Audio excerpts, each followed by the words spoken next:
이 승인한다라는 단어죠. 어프로브라는 단어를 사실 삼성의 HBM에 썼잖아요. 그게 그냥 기분 좋아서 하는 건 아니에요. 그 어떤 기업도 CEO가 그러지 않아요. 이미 테스트를 충분히 한 상태에서 그렇게 쓴 겁니다.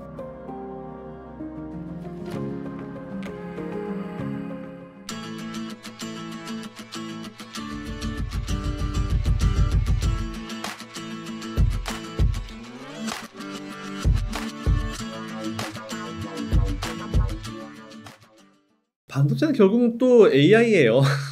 AI 반도체. 원래는 우리나라는 D램 가격, 낸드, D램 이런 거였는데 사실 요새 낸드 얘기 별로 안 합니다. 그리고 D램 얘기도 옛날만큼은 안 해요. 그러니까 HBM 반도체에 거의 꽂혀 있는 그런 분위기고 HBM 관련주 뭐 이렇게 움직이면 뭐가 어떻다 이런 식으로 좀 나오고 있는 상황이어서 결국은 이 AI라는 이 핵심 테마 하나가 좀 앞으로의 반도체 시장의 분위기를 좀 많이 좌지우지할 것 같다는 그런 생각인데 일단 지금 뭐 관련주들 뭐 삼성전자, SK하이닉스 관련 이런 기업들 나쁘지 않아요. 물론 이제 주가가 한번 삼성 같은 경우는 기술적으로 올라갔다 좀 내려오고 있는 그런 상황이 했고 하고 내려온 상황에서 다시 반등을 하니 아니 그런 상황이긴 한데 지금 반도체는 오히려 못 사신 분들은 지금도 투자하셔도 괜찮다라 봅니다. 그러니까 포트에 꼭 담아야 되는 업종 중에 하나가 반도체 꼭 있거든요. 꼭 담으셔야 되기 때문에 그래서 오히려 뭐 지난번 삼성전자 확 주가 올라갈 때 못 따라가신 분들은 오히려 이렇게 눌림이 있을 때 사실 2차전지 아까 말씀드렸던 대로 마찬가지지만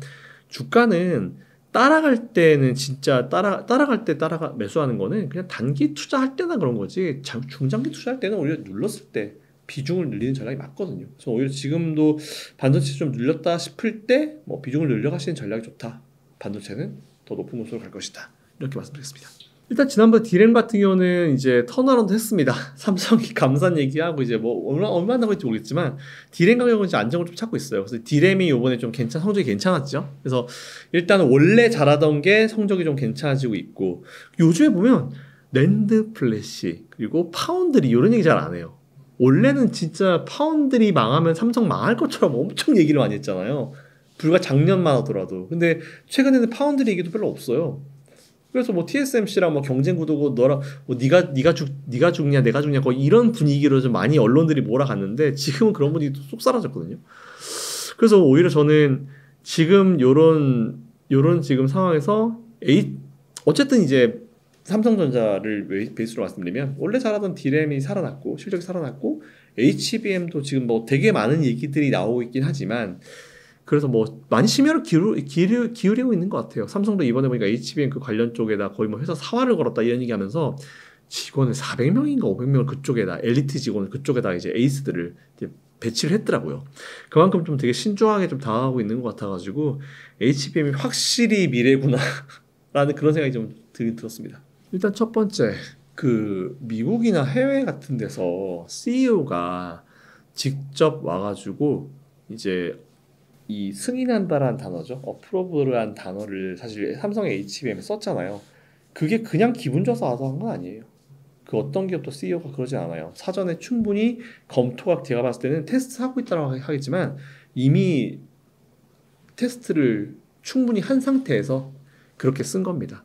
만일 진짜 젠슨왕이 그냥 정말 테스트 정말 하다 중간에 그냥 대충 와가지고 아유 삼성 거 그냥 믿어야지 이렇게 하고 어프로브를 썼으면은 그게 엔비디아의 이미지에도 굉장히 큰 타격이 있기 때문에 어프로브드라는 단어를 썼을 때도 분명히 그 전에 충분히 저는 검증이 완료됐을 거라 봐요. 거기서 추가 검증이 필요하기 때문에 시간이 필요한 부분이었지. 그래서 지금 나오는 이런 이슈들이 왜 굳이 나왔지? 뭐 근데 우리가 옛날에 2차전지 투자할 때 이런 얘기 되게 많이 하잖아요. 2차전지는 이런 얘기만 딱 나오면은 공매도 세력들이랑 결탁했다 이런 얘기 많이 하잖아요. 비슷한 느낌으로 보시면 돼요. 뭐 더 누가 담고 싶은가 보죠. 그래서 저는 오히려 그런 루머들을 생산할 필요가 있을까? 이미 젠슨 왕이 삼성의 HBM에다 어프로브라는 단어 썼는데 굳이 그럴 필요가 있을까? 라는 그런 생각을 좀 하고 있어가지고 좀 되게 불필요한 걱정인 것 같아요. 저는 오히려. 근데 반도체는 그런 게 없네요. 2000년대 때는 이런 얘기만 나오면은 공매도 세력이 또 정말 쇼를 한다 이렇게 할 텐데 반도체는 그런 사람이 없네요. 되게 특이하게. 세상에 보조금이 공짜는 없어요. 보조금을 주긴 주지만 이게 삼성이 이제 들어간 비용 대비해서 퍼센티지가 되게 높아요. 이 9조 원이라는 돈 자체가 퍼센티지가 높아가지고 절대적인 금액은 딴 데보다 낮을 수 있죠. 뭐 다른 기업보다 미국 기업보다 나을 수 있지만 이제 퍼센티지로 봤을 때 괜찮은 보조금을 받았어요. 근데 사실 이때 삼성이 잘한 게 이거를 받고 더 투자를 발표를 했거든요. 되게 잘했다 봐요. 왜냐면 지금 미국의 내부적인 어떤 상황을 봤을 때는 이제 정치적인 상황이 많이 있기 때문에 이런 더 투자를 하겠다라고 이제 보여주는 이런 액션은 되게 좋은 것 같습니다. 그래서 일단 요거는 좀 좋게 보고 있고, 보조금을 사실 받는다 하더라도 이거를 진짜 실제 사용하고 하는 거에는 제약이 분명히 있을 거예요. 뭐 기준이 있고 항상 조건이 있기 때문에 쉽지는 않을 겁니다. 그러니까 막말로 미국이 보조금 줄게 구조를 그냥 삼성 계좌에 쏴주는 게 아니에요.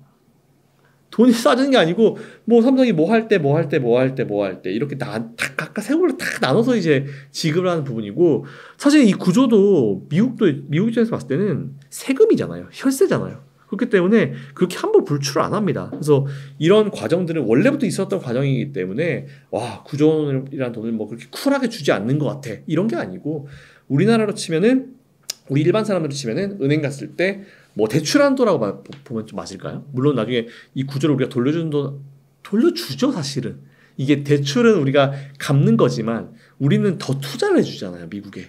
그렇기 때문에 어떻게 보면 뭐 일종의 대출 비슷한 느낌인 것 같은데, 구조를 한도를 우리가 받은 거죠. 구조란 한도를. 그랬을 때 우리가 이제 이래저래 하면서 이제 하면 이제 불출이 나가고 그거에 대한 어떤 증거도 남기고 이런 방식이어가지고, 뭐 당연히 그 돈이 쉽게 사용이 되는 돈은 아니에요. 원래 보조금이라는 게 원래 그래요. 그렇기 때문에 지금 나오는 그런 것들은 너무 과한 걱정이라고 생각합니다. 솔직히.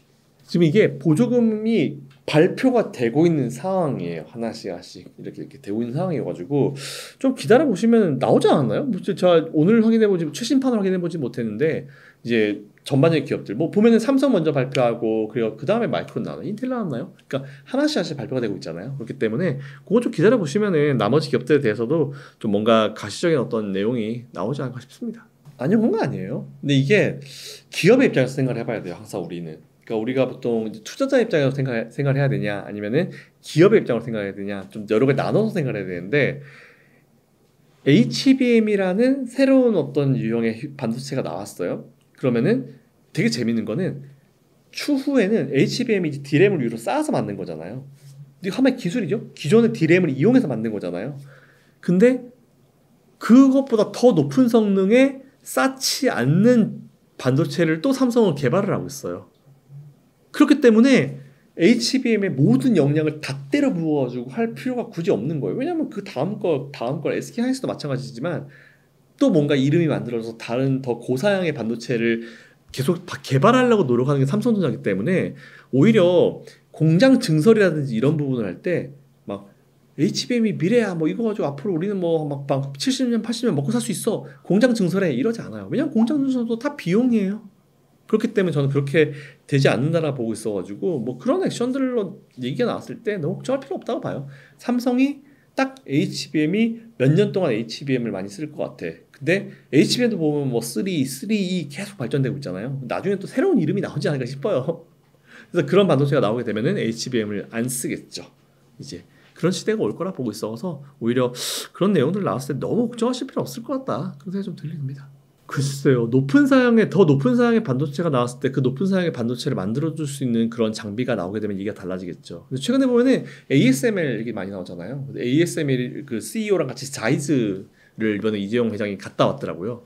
그래서 HBM 그 EUV 노광 장비를 이제 그쪽 ASML에서 안 받고 자이스 거를 뭐 일부 또 받겠다 뭐 이런 얘기도 있는데, 일단 시장이 돌아가는 건 좀 볼 필요가 있을 것 같고, 그 장비 자체도 우리가 만들겠다 뭐 이런 식으로 나오는 기업들도 좀 많아요. 근데 그게 장비가 단시간 내에 되겠습니까?